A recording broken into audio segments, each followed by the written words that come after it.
الحمد لله نحمده ونستعينه ونستغفره ونؤمن به ونتوكل عليه ونعوذ بالله من شرور أنفسنا ومن سيئات أعمالنا من يهده الله فلا مضل له ومن يضلله فلا هادي له ونشهد أن لا إله إلا الله وحده لا شريك له ونشهد أن سيدنا ومولانا محمدا عبده ورسوله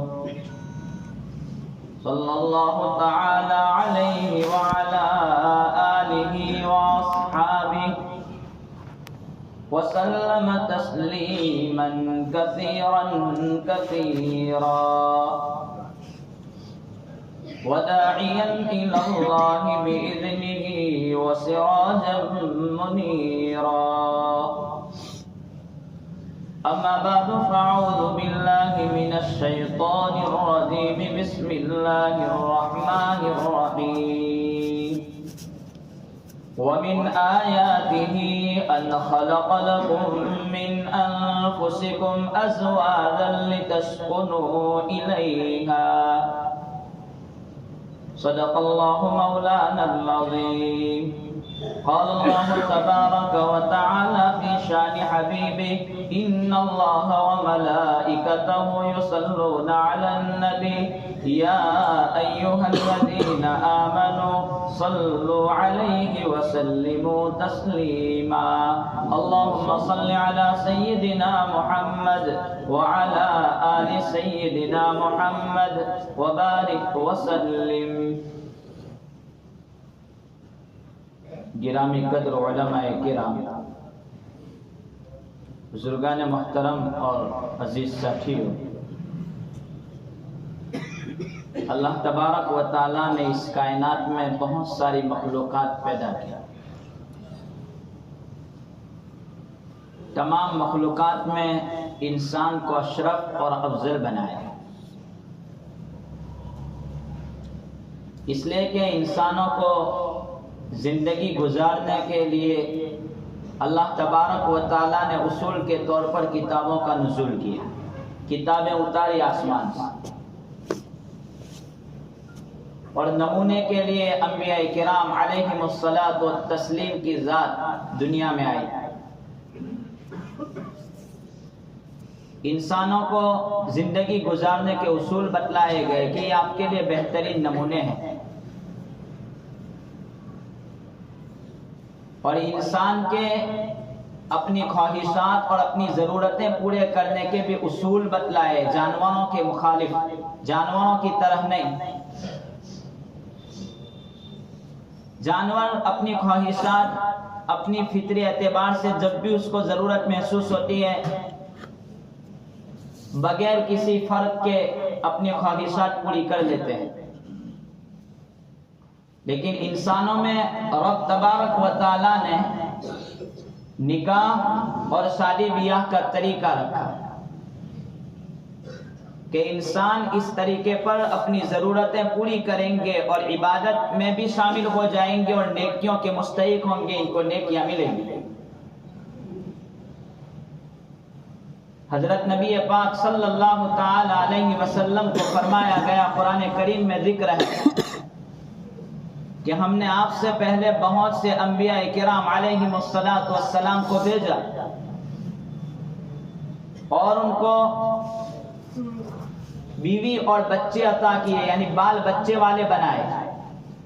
یہ عجیب قسم کا جملہ جس کو اللہ تبارک و تعالیٰ قرآن میں ذکر کر رہے ہیں، وَلَقَدْ أَرْسَلْنَا رُسُلًا مِّن قَبْلِكَ، کہ ہم نے آپ سے پہلے بہت سارے رسول بھیجے. وَجَعَلْنَا لَهُمْ أَزْوَاجًا وَذُرِّيَّةً، کہ ان کی بیویاں اور ان کی اولاد تھی. اس بات کو اللہ تبارک و تعالی قرآن کریم میں ذکر کر رہے ہیں کہ بیوی ہونا، بال بچے ہونا یہ ایک نعمت ہے. اگر کوئی بندہ پہاڑ کی چوٹیوں پر یا اپنے شہر اپنے گاؤں کو چھوڑ کر کے کسی جنگل میں چلا جاوے اور وہاں پر اپنی عبادت کرے، عبادت میں لگا رہے، شادی نہ کرے اور تمام لوگوں سے الگ تھلگ زندگی گزارے، ایک یہ بندہ، اور ایک دوسرا بندہ فرائض کو ادا کرتا ہے، شادی کرتا ہے، نکاح کرتا ہے، بیوی بچوں کے ساتھ زندگی گزارتا ہے، تو وہ 24 گھنٹے جو عبادت میں لگا رہتا ہے اس کے مقابلے میں شادی کرنے والا بہتر ہے۔ حضرت نبی پاک صلی اللہ تعالی علیہ وسلم کے گھر پر 3 صحابی رضی اللہ تعالی عنہم پہنچے۔ حضرت نبی پاک صلی اللہ علیہ وسلم گھر پر نہیں تھے۔ وہ 3 صحابی نے رسول پاک صلی اللہ تعالی علیہ وسلم کی عبادت کے بارے میں سوال کیا کہ آپ عبادت کیسے کرتے ہیں، آپ کی عبادت 24 گھنٹے میں کیسی ہے؟ حضرت عائشہ رضی اللہ تعالی عنہا نے ذکر کر دیا کہ عبادت اس طریقے پر کرتے ہیں، تو ان کو یہ عبادت کم نظر آئی کہ وہ تو نبی ہے، بخشے بخشائے ہیں، تو ان کے مقابلے میں ہمیں عبادت زیادہ کرنی چاہیے۔ تو ان میں سے ایک صحابی نے رضی اللہ تعالی عنہ نے یہ قسم کھائی کہ میں رات بھر نفلیں پڑھوں گا، سوؤں گا نہیں۔ ایک دوسرے صحابی رضی اللہ تعالی عنہ نے قسم کھائی کہ میں روزے رکھوں گا، ہمیشہ کبھی افطار نہیں کروں گا، روزے ہی رکھتا رہوں گا۔ اور تیسرے صحابی رضی اللہ تعالی عنہ نے قسم کھائی کہ میں نکاح نہیں کروں گا۔ جب حضرت نبی پاک صلی اللہ تعالی علیہ وسلم گھر پر تشریف لائے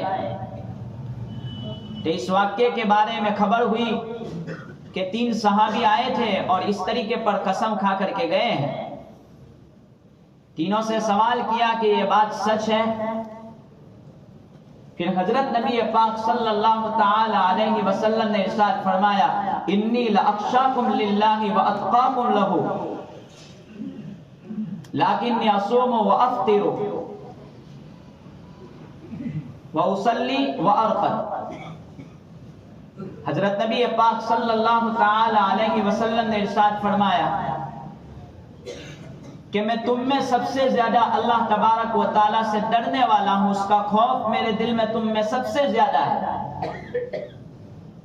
پھر بھی میں کبھی روزہ بھی رکھتا ہوں، کبھی چھٹی بھی رکھتا ہوں،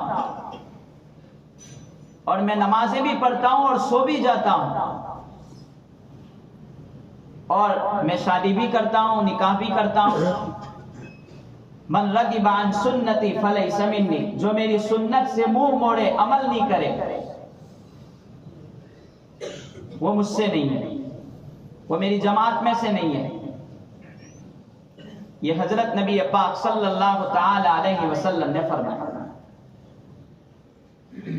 تو اللہ تبارک و تعالی نے اس کو ذکر کیا کہ آپ سے پہلے انبیاء جو تھے انہوں نے بھی نکاح کیے، تمام تر انبیاء کرام علیہم السلام نے نکاح کیے ہیں، صرف 2 نبی ایسے ہیں جن کے نکاح نہیں ہوئے، ایک حضرت یحییٰ علیہ السلام اور ایک حضرت عیسیٰ علیہ السلام، باقی تمام انبیاء نے نکاح کیے ہیں۔ حضرت یحییٰ علیہ السلام کا نکاح نہیں ہوا، اس کی وجہ یہ تھی کہ وہ خدا کا خوف بہت کرتے تھے، بہت ڈرتے تھے، خدا سے بہت ڈرنے والے تھے، تو ان کی ہمت ہی نہیں ہوئی نکاح کرنے کی۔ اور حضرت عیسیٰ علیہ السلام کا اگرچہ نکاح نہیں ہوا، لیکن جب قیامت سے پہلے جب دنیا میں امتی بن کر کے آئیں گے اس وقت ان کا نکاح ہوگا۔ باقی تمام انبیاء کرام علیہم السلام کے نکاح ہوئے۔ قرآن کریم میں اللہ تبارک و تعالیٰ نے نکاح کو اپنی نشانی قرار دی۔ وَمِنْ آيَاتِهِ أَنْ خَلَقَ لَكُم مِّنْ أَنفُسِكُمْ أَزْوَاجًا لِتَسْكُنُوا إِلَيْهَا۔ اللہ تبارک و تعالیٰ نکاح کو اپنی نشانی قرار دیتے ہیں کہ رب کی نشانیوں میں سے یہ بات ہے کہ أَنْ خَلَقَ لَكُم مِّنْ أَنفُسِكُمْ، کہ پیدا کیا تمہاری ذاتوں سے، تمہارے اندر سے، تمہارے جوڑوں کو، تمہاری بیویوں کو، اس لیے کہ تم اس سے سکون حاصل کرو، لتسکنوا الیہا۔ جب اللہ تبارک و تعالی اس ایک چیز کو اپنی نشانی، اپنی نعمت قرار دیں تو یاد رہے جو چیز اور جو نعمت جتنی بڑی ہوتی ہے اس کی نافرمانی پر، اس کی خلاف کرنے پر اس کا وبال، اس کی سزا بھی اتنی ہی زیادہ ہوتی ہے۔ اگلی قوموں نے اپنے انبیاء سے سوال کیا کہ معجزہ ہم مانگتے ہیں آپ سے۔ اللہ تبارک و تعالیٰ نے کہا ان کو معجزہ مل جائے گا، لیکن اگر معجزے کی ناقدری ہوئی تو اللہ کا عذاب آئے گا، ان سے یہ کہہ دیں۔ حضرت صالح علیہ السلام کی قوم نے حضرت صالح سے کہا کہ اونٹنی چاہیے گبن، پہاڑ میں سے نکلے، آپ رب سے دعا کریں، اگر آپ سچے نبی ہیں تو یہاں سے اونٹنی کو نکالیں، گبن اونٹنی ہونی چاہیے جو آ کر کے بچہ جنے، بچہ پیدا ہو اس سے۔ دعا کی، گابن اونٹنی وہاں سے نکلی پہاڑ سے۔ چند دنوں تک وہ لوگ اس کے ساتھ رہے، تھوڑے دنوں کے بعد اس کی ناقدری شروع ہوئی اور اس کے کچھ اور اس کے پیر کسی آدمی نے کاٹ ڈالے ان لوگوں نے۔ حضرت صالح پر اللہ کی وحی آئی کہ صالح یہ بستی چھوڑ دیں، اب تیرے رب کا عذاب آئے گا۔ حضرت صالح علیہ السلام نے وہ جگہ چھوڑ دی۔ تو نکاح یہ بھی ایک بہت بڑی نعمت ہے، لیکن آج ہم اس نکاح کو اپنے مفاد کے لیے، اپنے جی بہلانے کے واسطے اس نکاح کے حکم کو انجام دے رہے ہیں۔ ہر ایک اپنے حقوق تو وصول کرنا چاہتا ہے لیکن حقوق ادا کرنا نہیں چاہتا۔ نکاح یہ نسلوں کی حفاظت کا ذریعہ تھا، نسب کی حفاظت کا ذریعہ تھا، لیکن اس کو پامال کیا جا رہا ہے۔ لوگ اپنے جگروں میں اس کو پامال کرتے ہیں۔ یورپ، امریکہ اور افریقہ وغیرہ ملکوں میں اب حالات یہ ہو چکے ہیں کہ معاہدتی نکاح، کانٹریکٹ والے نکاح شروع ہو گئے۔ یہ کہ 2-3 سال رہیں پھر بعد میں دونوں الگ ہونا چاہے تو الگ ہو جائیں، کوئی مسئلہ نہیں۔ اس لیے کہ طلاق کے بعد پیسے کی لین دین بہت زیادہ کرنی پڑتی ہے۔ اب ان سے جو بچے وجود میں آتے ہیں تو ماں اپنے راستے پر دوسرا نکاح کرتی ہے، دوسرے کے پاس جاتی ہے، اور وہ مرد کوئی دوسری عورت کی تلاش میں رہتا ہے۔ جو بچے پیدا ہوئے اب اس کا کوئی پرسان حال نہیں ہے۔ حکومت کیا کرتی ہے؟ ان کو اسکولوں میں داخل کرتی ہے، اور جس بچے کی ماں کی ممتا اور باپ کی شفقت چھین لی جاتی ہے تو یا تو وہ ظالم بنتا ہے یا وہ بزدل بنتا ہے، دو میں سے ایک چیز ہوگی۔ یا وہ ظالم بنے گا، ظلم کرے گا، یا بزدل بنے گا۔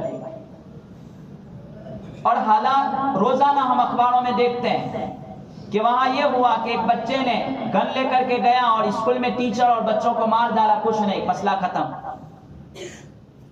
یہی ماں کی نہ ممتا ملی نہ باپ کی شفقت۔ اور اب ہمارے یہاں بھی یہی عورتوں کی دھمکیوں کے ذریعے ایک دوسرے کو دبایا جا رہا ہے۔ حالانکہ جہاں نکاح کے خطبے میں قرآن کریم کی آیتیں پڑھی جاتی ہیں اس میں تقوی کے لفظ کو ذکر کیا جائے، یہاں تقوی کی کیا ضرورت ہے؟ جتنی آیتیں پڑھی جاتی ہیں اس میں تقوی کا لفظ ہے کہ تقوی اختیار کریں، تقوی اختیار کریں، اور جہاں طلاق کے متعلق چیزیں اتری وہاں پر بھی تقوی کا ذکر ہے۔ اصل میں میاں بیوی کے ملاپ کے بعد، ان کے نکاح کے بعد کہ آدمی جھوٹ بول کر کے، عورت جھوٹ بول کر کے اپنے مسائل تو حل کر سکتی ہے اور سامنے دکھے کچھ، لیکن یہ دونوں میں تیسرا کوئی نہیں ہوتا۔ ایسے وقت میں ایک دوسرے کو، اگر مرد اچھا ہے، طاقتور ہے، پیسوں والا ہے تو وہ بیوی کو دبانے کی کوشش کرتا ہے، اور اگر عورت کچھ خاندانی اعتبار سے بڑی ہے یا خوبصورت ہے تو وہ اپنے مرد کو دبانے کی کوشش کرتی ہے۔ اور پھر یہ مسئلہ قرض کے حوالے ہوتا ہے اور وہاں سے پھر الگ، اور پیسوں کی بھرمار، پیسے اعتبار سے اب لوگ اس معاملے تک پہنچے ہیں اور وہ بچے بالکل بیکار ہو جاتے ہیں، نہ ماں کا رہتا ہے نہ باپ کا رہتا ہے۔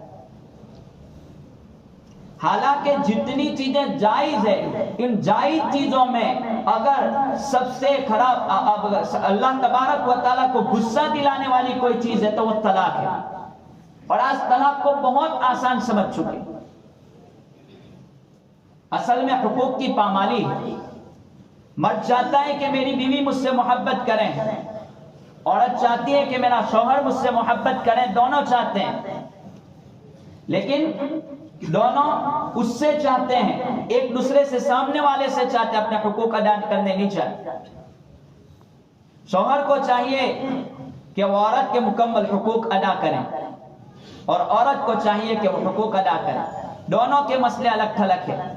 شوہر یا تو موبائل میں اپنا وقت نکالتا ہے یا اپنے دوستوں کے ساتھ اپنا وقت گزار دیتا ہے یا پھرنے میں، اور اسی میں اپنا وقت نکالتا ہے، پھر دیر سے گھر پر پہنچنا، پھر عورت سے شکوے اور شکایت لے کر کے بیٹھنا، یا عورت یہ بھی اسی عالم میں کہ وہ جب باہر جائے گی تو بن ٹھن کر کے وہ عورت تیار ہو کر کے جائے گی۔ معاف کرنا، مسئلہ بڑا مشکل ہے، تھوڑا دل پہ لگنے والا ہے، لیکن بات صاف ہے، اس لیے ممبر پر بیٹھ کر کے کہنا پڑتا ہے کہ عورت جب اپنے گھر سے قدم باہر نکالے گی تو اس وقت بڑی بن ٹھن کر کے جائے گی، نئے کپڑے پہنے گی، خوشبو لگائے گی، مہندی لگائے گی، سب کچھ کرے گی، لیکن وہی عورت جب اپنے شوہر کے سامنے جاتی ہے تو وہ گندی کوئی پرواہ کیے بغیر جاتی ہے۔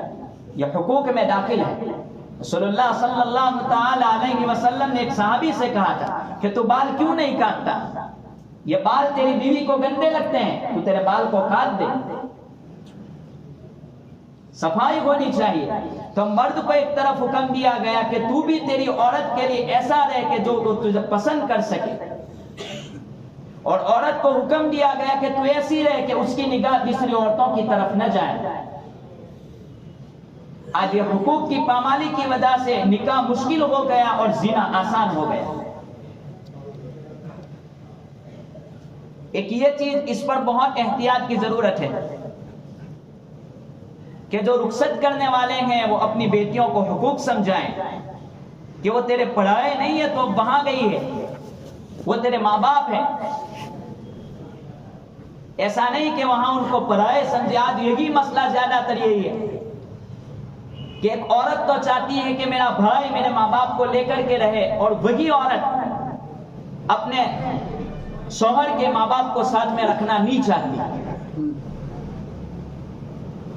تو اپنے بارے میں جو سوچتے ہیں وہ اپنے ماں باپ کے بارے میں جو سوچا وہ اپنے بارے میں سوچیں۔ یہ حقوق کی پامالی ہے۔ جس ماں نے، جس باپ نے اپنے بچے کو 20 22 25 سال تک جوان کیا تو پھر اسی سے الگ کیا جا رہا ہے، یہ کہاں کی تعلیم؟ کون خدمت کرے گا ان ماں باپ کی؟ ماں باپ کو بھی چاہیے کہ وہ پرائی بیٹی کو پرائی نہ سمجھے، اس کو اپنی سمجھے۔ یہ نکاح کی علامتوں اللہ تبارک و تعالیٰ نے اپنی نشانیوں کو قرار دیا کہ یہ چیز ہے کہ ایک پرائی عورت جب گھر میں پہنچتی ہے تو وہ اپنا بن جاتی ہے اور اس سے نسب وجود میں آتا ہے۔ تو یہ حقوق کی حفاظت یہ بہت لازمی چیز ہے۔ اسی پر طلاق کے مسئلے روزانہ ہو رہے ہیں اور غیر اس پر ہنس رہے ہیں۔ اس پر بریک لگنی چاہیے۔ ہمارے معاشرے میں کوئی ایسے لوگ ہونے چاہیے جو اس معاملے میں اگر کوئی چھوٹا بڑا جھگڑا ہے تو اس کو حل کرنے کی کوشش کریں۔ یہ نکاح کا مسئلہ چلا حضرت آدم علیہ السلام سے چلا اور چلے گا، چلتا جائے گا وہ وہاں تک، وہ جنت تک پہنچے گا اور جنت میں بھی وہ اسی کے ساتھ ہوگا۔ اللہ تبارک و تعالیٰ نے حضرت آدم کی پسلی سے حوا کی پیدائش، پھر انہی سے نکاح، اور یہ نکاح کا پوتر اور پاکیزہ رشتہ چلا کہ یہ آپ کے لیے حلال ہے، یہ آپ کے لیے یہاں پر اسلام نے کہا فَقَدِ اسْتَكْمَلَ الْإِيمَانِ، یہاں پہنچنے کے بعد آپ کا ایمان تکمیل پر پہنچ جاتا ہے۔ نکاح کے بعد اب آدمی غلط طریقے پر نہیں جا سکتا. تو یہ تمام چیزیں ہیں، اسی کو مد نظر رکھے. ایک مرد بھی، ایک شوہر بھی، ایک مرد اور ایک عورت بھی. حضرت نبی پاک صلی اللہ تعالی علیہ وسلم نے ارشاد فرمایا، عامتاً آدمی 4 طریقوں کو، 4 چیزوں کو مد نظر رکھتا ہے نکاح کے وقت میں. ایک چیز ہوتی ہے کہ مال و دولت دیکھا جاتا ہے کہ مال کس کے پاس زیادہ ہے، اور یہی مسئلہ ہے کینیڈا، لندن، امریکہ، بس اسی میں وہ پوچھتے نہیں ہے کہ نماز کا کیا مسئلہ ہے، داڑھی کا کیا مسئلہ ہے. یہ پہلی چیز کہ مال کو زیادہ پسند کریں گے. یہودی لوگ یہ مال کو دیکھتے ہیں، اور مال جس کے پاس جتنا زیادہ اسی سے نکاح کا رشتہ ہوگا. یہودی لوگ مال کو مد نظر رکھتے ہیں. اور ایک ہوتا ہے خوبصورتی کو مد نظر رکھنا. کوئی بات نہیں، دیکھ سکتے ہیں، خوبصورتی دیکھی جا سکتی ہے، لیکن خوبصورتی کے ساتھ دین کو مد نظر رکھیں. خوبصورتی صرف دیکھتے ہیں عیسائی لوگ کہ بس اسی کو مد، خوبصورت ہے مسئلہ ختم. اور حسب نسب دیکھا جاتا ہے وہ ہندو لوگوں میں، تو ہندو لوگ حسب نسب کو معیار رکھتے ہیں کہ اسی کو مد نظر رکھیں. اور مسلمان کے بارے میں رسول اللہ صلی اللہ تعالی علیہ وسلم نے فرمایا فاظفر بذات الدین، کہ کوئی دین دیکھ کر کے نکاح کرتا ہے تو دین کو مد نظر رکھ لینا. دین کو مد نظر رکھا جائے گا تو ہوگا کیا؟ بہت سارے مسائل حل ہو جائیں گے. اگر دین کو ہی مد نظر رکھا کہ میرے نبی کی سنت ہے، یہ عورت میرے گھر پر آئی ہے، اس کے حقوق مجھے ادا کرنے ہیں، عورت کہے گی کہ میں نے نکاح کیا، اس کے حقوق مجھے ادا کرنا ہے، تو ہوگا کیا؟ اگر وہ بیمار پڑے گی تو دونوں ایک دوسرے کے حقوق ادا کریں گے. ورنہ اگر خوبصورتی کے لیے نکاح کیا تو کیا ہوگا؟ اگر چہرے پر پھوڑے اور پھنسیاں ہو گئی تو کہا کہ جس کی وجہ سے نکاح کیا تو اب تو مسئلہ نہیں ہے، چلو چھوڑو، محبت کم ہو جائے گی. اگر مال کو دیکھ کر نکاح کیا تو مال ختم ہو گیا، تو پھر محبت کا، جس کی وجہ سے نکاح کرتے وہ چیز کہی تو پھر محبت ختم. اگر حسب نسب پر نکاح کیا تو پھر حسب نسب اعلیٰ ہے، کوئی داغ لگ گیا نسب پر تو پھر کہے گا کہ اب تو کیا کریں گے، جس وجہ سے نکاح کیا تھا اب تو وہ خطرے میں ہے. اور دین کو رکھا نکاح مد نظر تو وہ عورت بیمار پڑے گی یا مرد نکاح پڑے گا، کہا کہ مرتے جیتے میں تیرے ساتھ ہوں، تیرے حقوق ادا، تیری نوکری، تیری چاکری، تیری خدمت میرے ذمہ ہے، سب کچھ ادا کروں گی، کوئی مسئلہ نہیں. تو یہ اللہ تبارک و تعالیٰ نے اس کو نشانی قرار دیا تھا، سکون کا سامان دیا تھا. لیکن آج نکاح کے بعد گھروں میں بے سکونی ہے. ہر گھر میں روزانہ کے جھگڑے، روزانہ کی لڑائیاں. حالانکہ قرآن تو کہتا ہے وَمِنْ آیَاتِهِ أَنْ خَلَقَ لَكُم مِّنْ أَنفُسِكُمْ أَزْوَاجًا لِتَسْكُنُوا إِلَيْهَا، کہ ہم نے پیدا کیا جوڑوں کو تمہاری ذاتوں سے تاکہ تم اس سے سکون حاصل کرو. لیکن اب سکون نہیں ہے، روزانہ کے جھگڑے چل رہے ہیں، سوسائٹیوں میں بے سکونی پھیل گئی، محلوں میں بے سکونی پھیل گئی. وجہ یہی ہے، اور نکاح کو مشکل بنایا جا رہا ہے. میرے بھائیوں، ضرورت اس بات کے، حالات جو روزانہ کے مد نظر ہے، ہمارے سامنے ہیں روزانہ کے حالات، ان حالات کو دیکھتے ہوئے نکاح کو آسان کریں. غریب لڑکیوں کو اپنے گھروں میں جگہ دیں، غریب لڑکیوں کے نکاح کروائیں، غریب بچوں کے نکاح کروائیں. آپ کی لاکھوں کی شادی، کروڑوں کی شادی کسی دوسرے کی مدد کے لیے ہونی چاہیے. ایسا نہیں کہ ہمارے لاکھوں کروڑوں روپے خرچ ہو جاوے اور غریب بیٹی اپنے تکیے پر منہ رکھ کر کے سوتی رہے اور روتی رہے کہ ہائے میرا باپ مالدار ہوتا تو آج میں کسی کے گھر کے میں رخصت ہو چکی ہوتی. 8 لاکھ لڑکیاں، مولانا سجاد نعمانی نے اس معاملے میں تفتیش کر کے یہ بتلایا کہ 8 لاکھ لڑکیاں جو رجسٹرڈ ہے، ان رجسٹرڈ تو الگ، ایسی لڑکیاں ہیں کہ جو گیڑوں کے ساتھ چلی گئی، اس کے ذمہ دار کون ہے؟ ان کے ماں باپ ہیں، لیکن ان سے قوم کے بڑے لیڈر لوگ بھی ہیں ان کے ساتھ، کہ جن لوگوں کو اللہ نے مال و دولت دے رکھا تھا، مال و دولت سے نوازا تھا. ان کے لیے ضروری ہے کہ ان لڑکیوں کی نوجوانی کی عمر ہو جاتی، پوچھتے آپ نے اپنی لڑکی کو اب تک رخصت کیوں نہیں کیا؟ یا تو وہ مال کی وجہ سے جاتی ہے یا اپنے شوہر کی تلاش میں جاتی ہے. غریبی کو دیکھ کر لوگ ان کو چھوڑ دیتے ہیں. ایک مسئلہ یہاں بھروچ ضلع کا تھا, ایک مسئلہ سامنے, اسی بات پر میں اپنی بات ختم کر دوں. ایک لڑکی کو دوسری جگہ رخصت کیا, ایک جگہ نکاح متعین ہوا, دوسری جگہ نکاح متعین اور ٹوٹ چکا. اب جو وہ لڑکی کسی غیر کے ساتھ چلی گئی تو اس لڑکی کے بارے میں لوگوں نے سمجھایا کہ تو نے ایسا قدم کیوں بڑھایا, اس کے ماں باپ کو سمجھایا تو لوگ اس کے گھر پر گئے کہ چلو اپنی لڑکی کو لینے کے لیے جاتے ہیں. کہاں میری لڑکی کے 3 جگہ رشتے ہوئے تھے, 3 جگہ, تینوں جگہ پر میرے پاس اتنے پیسے نہیں تھے کہ میں میری لڑکی کو رخصت کر سکا. پہلی جگہ سے رشتہ ٹوٹا, دوسری جگہ سے رشتہ ٹوٹا, تیسری جگہ سے رشتہ ٹوٹا. میری لڑکی نوجوانی کی عمر کو پار کرتی جا رہی ہے, 25 سال سے تجاوز کر چکی. اب میری لڑکی کی بھی جوانی ہے, نہ معلوم کیا قدم ہوا. اب اس کے ذمہ دار میں تو ہوں, لیکن اس کے ساتھ پورا سماج, پورا محلہ اس کا ذمہ دار ہے. 3 جگہ سے رشتہ ٹوٹا مسلمانوں کے گھر سے, اس لیے کہ اس کے پاس پیسے نہیں ہیں. غریب کو ہم کیسے اپنے گھروں میں جگہ دیں؟ کیا مسلمان ایسا فنڈ جمع نہیں کر سکتے جیسے غریبوں کی لڑکیوں کو رخصت کر سکے؟ اپنے لاکھوں کروڑوں کے شامیانے اور منڈپ میں خرچ کرنے والے 5, 10, 15 ہزار روپے الگ نہیں رکھ سکتے کہ لڑکیوں کو ودا کریں. بے شرمی ہم کہتے ہیں کہ امریکہ اور یورپ میں بے شرمی ہے, بے شرمی سب سے زیادہ ہمارے پاس ہے. وہ تو غیر ہے, ان کے پاس تو کوئی شرم نہیں, وہ تو سوپر کھاتے ہیں تو بے شرمی ان کے پاس ہے. ہم تو حلال قسم کا گوشت اور چیزیں کھاتے ہیں, ہمارے پاس بے شرمی کہاں سے آئی؟ جنازہ نکال دیا ہم نے غیرت کا. کیا ہماری لڑکیوں کو زینت بنا کر کے ہم اسٹیج پر رکھ کے کہتے ہیں دیکھو یہ میری لڑکی ہے؟ لہذا حالات کو مد نظر رکھیں, اور دن بدن وہ لوگ چاہتے ہیں کہ مسلمان شادیوں میں اور غلط طریقوں پر اپنے پیسے خرچ کریں اور برباد ہو جائیں, وہ لوگ یوں چاہتے ہیں. ایسے وقت میں ہر مسلمان کو چاہیے کہ آسان نکاح کرے, آسان نکاح کرے, آسان نکاح کرے اور آسانی کے ساتھ اپنی لڑکیوں کو رخصت کرے تاکہ غریبوں کا تعاون ہو سکے. اللہ تبارک و تعالی ان باتوں پر ہم تمام کو عمل پیرا ہونے کی توفیق عطا فرمائے. آمین. وآخر دعوانا الحمدللہ رب العالمین.